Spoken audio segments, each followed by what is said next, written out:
mula po sa pamilyang Aquino na kung saan ay magsasalita po ang isa sa mga pamangkin ni dating Pangulong Noynoy Aquino at ang bunsong anak ni Miss Chris Aquino, Mr. James Bim Aquino.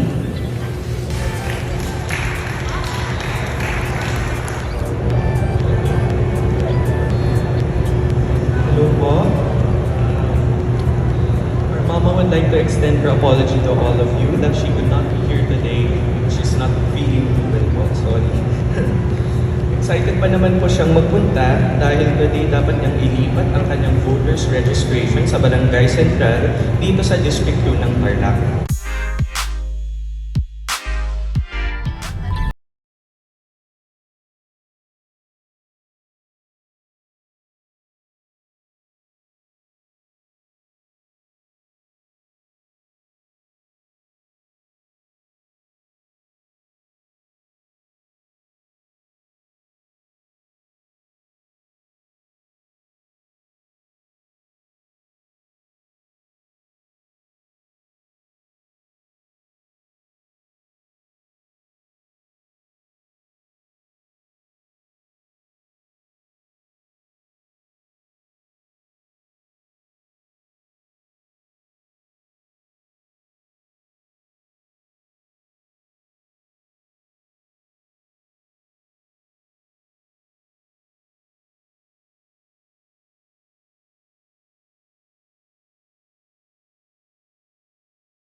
So kasama ka sa amin, di ba?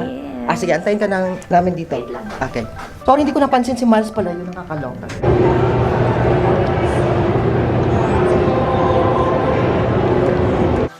My Tito Noy loved Tarlac so much, but Mama realized yesterday how much he truly loves my Kuya Josh. Tita Rochelle, the assistant of Tito Noy, told Mama that it was after Tito Noy had seen Kuya say in his birthday video, "I love Tarlac, dito na ako forever." Nagpahanap si Tito Noy ng rest house na accessible sa Makati Medical. Hindi ito dahil iiwan niya ang Tarlac, but because he saw how much Kuya loved Aldo and loves living in Tarlac. So what was his home in his heart, he had already given to Kuya Josh. That is the man who represented you for 9 years from 1998 to 2007. He was selfless, humble, generous, trustworthy, and a loyal friend. Even up in heaven, my Tito Noy will be telling all of you, maraming salamat sa aking mga kabalen, sa pinakamamahal kong kapwa at Hakenyo. Hihintayin ko ang reunion natin. Ready na ang Coke, kayo na ang magdala ng chicharon. Maraming salamat po for letting me speak for the family, and I hope you have a wonderful day ahead. Thank you po. Maraming salamat. Thank you po. It was for my Tito Noy. Yeah. And my Tito Noy deserves everything in the world. And that was a very touching speech din. Thank you. One of the best. I wanted to add pa, pero baka magalit si Mama. Alright, thank you, Bing, for Thank appearing my you. vlog. I love you, Dada. Bye-bye, guys. Mwah.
second time here sa Alto. Wow, talagang feeling dugong bughaw na talaga ako guys, kunyari. Ang ramdam na ramdam ko na yung pagka-Aquino at kuhang ko sa aking mga kalamnan. Guys. So, sobrang ganda dito guys. Napaka-peaceful, tapos province feels. Alam mo yung ganun guys? Province feels. Tama kayo yung mga pinagsasabi ko. So, ayun guys. So ngayon, nandito kami guys because magbabanding si Bim at saka si Kuya Josh at mag-golf cart sila. Golf cart ba tawag doon? Sasakay sila ng cart. I-drive ni Kuya Josh si Bim. So, ayun, sasabay tayo guys ha. Let's see. So, hi guys, we're going golf cart ride with Josh. Kuya, say hello. Hello. Kuya. And then, Hello. yes. And Miles is with us. So, ida-drive kami ni Josh. Ipapasyal niya kami sa kanilang hacienda. Sabi ko, Miles, ramdam na ramdam ko talaga yung pagkadugong kuhaan ko habang nandito ako sa hacienda. Yes. Where are we going, Josh? To Pahay Kupo. Okay. So, dadalhin kami ni Josh doon sa, hindi ko alam kung saan, basta. Oh my God, Josh. Pretty! Pretty! Oh my God, ang lakas magpatakbo ni Kuya.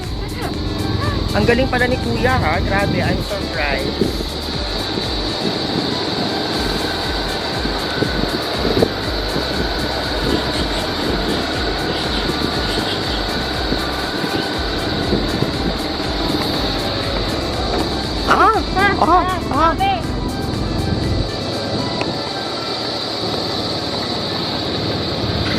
OMG. Oh my God. My God, Kuya, my God. Pag nasa likod ka, parang pakiramdam mo ang lakas-lakas ng takbo. So Josh, where are we going? The bridge? Is it far?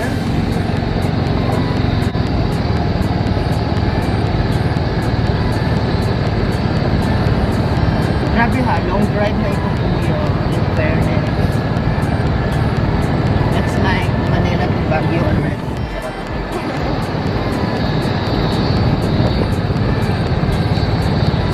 Grabe si Kuya. Ang layo na nang dinala ni Kuya sa amin. Amazing. Nakaka-surprise si Kuya. Hindi ko na-expect na makapag-drive na siya ng ganito kalayo, guys. Grabe. Good job, Kuya.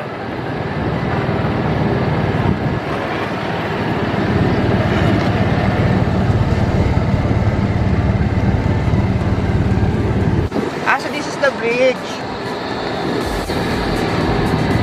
So guys, nagdadaanan na namin yung bridge kung saan kami dinala ni Kuya Josh. And after the bridge, pupunta kami ng mall. Charot.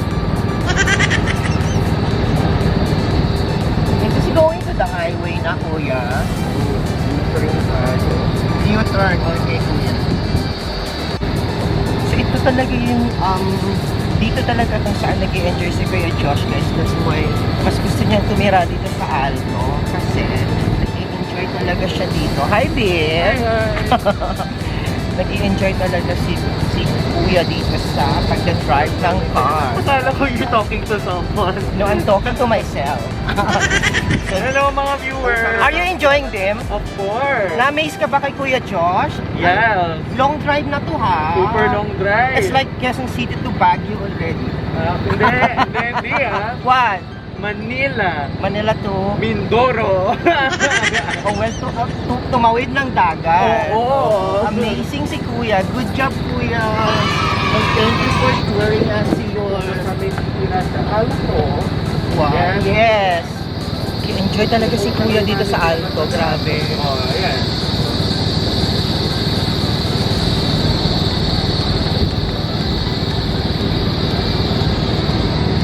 Ayan si Miles, enjoy na enjoy talaga siya sa pa-ride ni Kuya Josh, in fairness. After ng golf ride namin ni Kuya Josh and Bim, nagkaroon ng pagkakataon si Bim to bond with his cousin sa Coangco side over dinner. In all fairness ha, ang gaganda at gagwapo ng mga pinsan ni Bim, lalo na si Paco Coangco. Charot!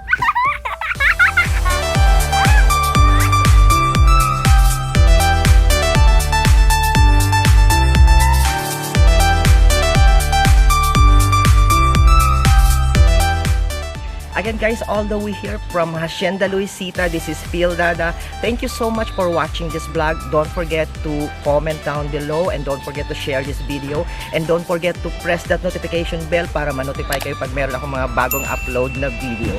My God, it's such a privilege to be here. Again, this is Phil Dada. Thank you so much for watching this video. Until my next vlog, bye guys!